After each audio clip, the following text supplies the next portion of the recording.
ایک حضرت حسین رضی اللہ عنہ ہے جو بیٹے علی المرتضی کے ہیں، ایک یزید ہے جو بیٹے حضرت امیر معاویہ رضی اللہ عنہ کے ہیں۔ حضرت علی رضی اللہ عنہ ہمارا ایمان ہے، حضرت امیر معاویہ رضی اللہ عنہ ہمارا ایمان ہے۔ علی المرتضی پیغمبر کے داماد ہیں، امیر معاویہ رضی اللہ عنہ یہ پیغمبر پاک کی بیوی ام حبیبہ کے بھائی، پیغمبر پاک کے برادر نسبتی یہ ہیں۔ علی المرتضی بھی سر کا تاج ہے۔ حضرت امیر معاویہ رضی اللہ عنہ یہ پوری امت کے خیر المؤمنین یعنی امت کے ماموں ہیں، ہم حلال زادے ہیں، ان کا بھی احترام کرتے ہیں، ان کا بھی احترام کرتے ہیں، دونوں ہمارے سر کے تاج ہیں، دونوں ہمارے ایمان کا حصہ ہیں۔ کسی ایک سے بھی نفرت کرنا یہ ایمان سے نکال دیتا ہے، کسی ایک سے بھی عداوت رکھنا یہ ایمان سے دور کر دیتا ہے۔ ہماری ان دونوں سے محبت قلبی ہے، ہم دونوں کو سر کا تاج مانتے ہیں۔ ان کے دونوں کے باہمی اختلاف اپنی جگہ پہ،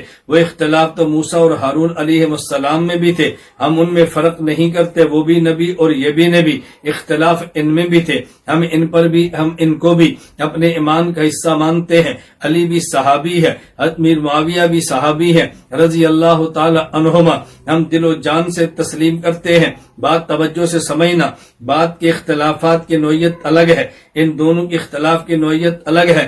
میں یہ بات اس لیے سمجھانا چاہتا ہوں، ہم حسینی ہیں، ہم یزیدی نہیں ہیں۔ حق حسین کے ساتھ تھا، یزید کے ساتھ حق نہیں تھا۔ ہم یزید کو غلطی پہ مانتے ہیں، یزید کو فاسق مانتے ہیں، یزید کو خطا پہ مانتے ہیں، حضرت حسین کو برحق مانتے ہیں، اللہ سے دعا مانگتے ہیں اللہ قیامت کے دن ہمارا حشر حضرت حسین رضی اللہ عنہ کے ساتھ کرنا۔ یہ بات اچھی طرح ذہن نشین فرما لیں۔ لیکن جو بات میں سمجھانا چاہتا ہوں، آج کئی لوگ وہ ہیں حضرت معاویہ رضی اللہ عنہ کو الیاذ باللہ برا بھلا کہتے ہیں، بنیاد یزید کو بناتے ہیں کہ یزید کے باپ تھے، یزید کے کارنامے یہ ہیں۔ امیر معاویہ کو پتا تھا، پھر بھی ان کو ولی عہد کیوں چنا ہے؟ اور بعض لوگ وہ ہیں جو یزید کو صالح اور پارسا کہتے ہیں، اس کی بنیاد یہ کہ امیر معاویہ صحابی کے بیٹے ہیں، تو اس لیے ہم ان کو بھی نیک سمجھتے ہیں، یہ تو صحابی کا بیٹا ہے لہذا یہ تابعی ہے، حالت ایمان میں ہے۔ بعض یوں منطق چلا دیتے ہیں، بات اچھی طرح سمجھ لینا۔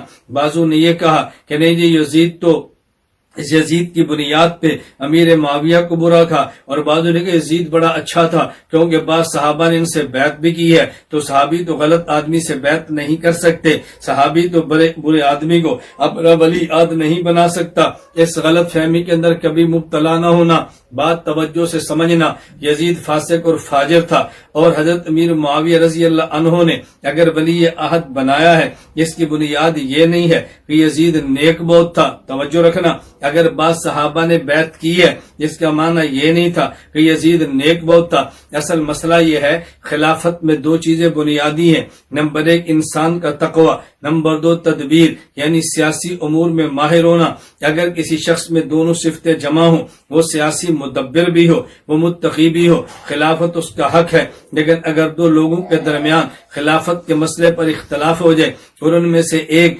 متقی زیادہ ہو لیکن سیاسی امور میں تدبیر کم ہو، اور ان میں سے ایک بندہ جو سیاسی امور میں تدبیر زیادہ رکھتا ہو لیکن تقوی اس کا معیاری نہ ہو، اب اس میں خلیفہ کس کو بنائے؟ یہ ایک اجتہادی مسئلہ ہے۔ صحابہ کرام رضی اللہ عنہم اجمعین میں اب بعضوں کی رائے یہ ہے کہ دیکھیں خلافت کا تعلق سیاست کے ساتھ ہے، یہ چونکہ یزید کے اندر سیاسی تدبیر زیادہ ہے، ان کی رائے یہ ہے مدبر جو بڑا ہو، جو سیاسی بوجھ زیادہ رکھتا ہو، خلافت اس کو دے دو۔ بعضوں کی رائے یہ تھی نہیں یہ سیاست عام نہیں ہے بلکہ شریعت کا مسئلہ ہے، لہذا جس میں تقوی اور خوف خدا زیادہ ہو خلافت اس کو دینی چاہیے۔ اب یہ چونکہ سیاسی مسئلہ اختلافی اور اجتہادی مسئلہ بن گیا، اس لیے اگر بعض صحابہ نے یزید کی بیعت کی ہے تو اس کی وجہ یہ نہیں تھی وہ یزید کو صالح سمجھے ہیں، اس کی وجہ یہ تھی وہ سیاسی امور میں مدبر سمجھے ہیں۔ اور بعض وہ صحابہ کرام جن نے یزید کی بیعت نہیں کی ہے حضرت حسین کے ساتھ کھڑے ہیں، اس کی وجہ وہ سمجھتے تھے کہ بنیاد اس کی تقوی ہے، اور جو تقوی حسین میں ہے یزید کو کہاں مل سکتا ہے، لہذا حضرت حسین رضی اللہ عنہ کو کے ہاتھ پر بیعت کریں اور یزید کی خلافت اور بیعت کا انکار کریں، بس یہ اجتہادی مسئلہ تھا۔ تو نہ حضرت حسین رضی اللہ تعالی عنہ کی بیعت نہ کرنے والے اور صحابہ کرام یزید کی بیعت کرنے والے اس کی بنیاد پہ یزید کو صالح کہا جا سکتا ہے، اور نہ یزید کی ہاتھ پر بیعت کرنے کی وجہ سے یزید کو صالح کہہ سکتے ہیں اور نہ یزید جیسے فاسق کو ولی عہد بنانے کی وجہ سے حضرت امیر معاویہ رضی اللہ عنہ پر زبان درازی کی جا سکتی ہے۔ یہ دو باتیں بالکل الگ تھلگ ہیں، اس کو سمجھنے کی کوشش کریں۔ اس لیے ہمارا موقف یہ ہے، ہم یزید کے ساتھ نہیں ہیں، ہم حضرت حسین کے ساتھ ہیں، یزید کے ساتھ قطعا نہیں ہے۔ ہم یزید کو فاسق سمجھتے ہیں، حضرت حسین کو صالح سمجھتے ہیں۔ یزید کو تابعی بھی سمجھنا مشکل ہے، حسین کو صحابی سمجھتے ہیں، کیونکہ تابعی کے لیے صرف مومن ہونا شرط نہیں ہے، صرف تابعی کے لیے صحابی کا بیٹا ہونا یا صحابی کی زیارت کافی نہیں ہے، صرف تابعی کے لیے ایمان پہ مرنا کافی نہیں ہے۔ صحابیت کے لیے بنیادی طور پہ 3 چیزیں ہیں۔ نمبر 1 ایمان بھی ہو، پیغمبر سے حالت ایمان میں لقاء ملاقات بھی ہو۔ نمبر 3 حالت ایمان پر موت بھی ہو۔ اور تابعی کے لیے 4 چیزیں ہیں۔ نمبر 1 حالت ایمان بھی ہو، حالت ایمان میں صحابی کی لقاء بھی ہو۔ نمبر 3 پھر صحابی کی کامل اتباع بھی ہو۔ نمبر 4 ایمان پر خاتمہ بھی ہو۔ تو جب کامل اتباع نہ ہو تو تابعی کیسے کہیں گے؟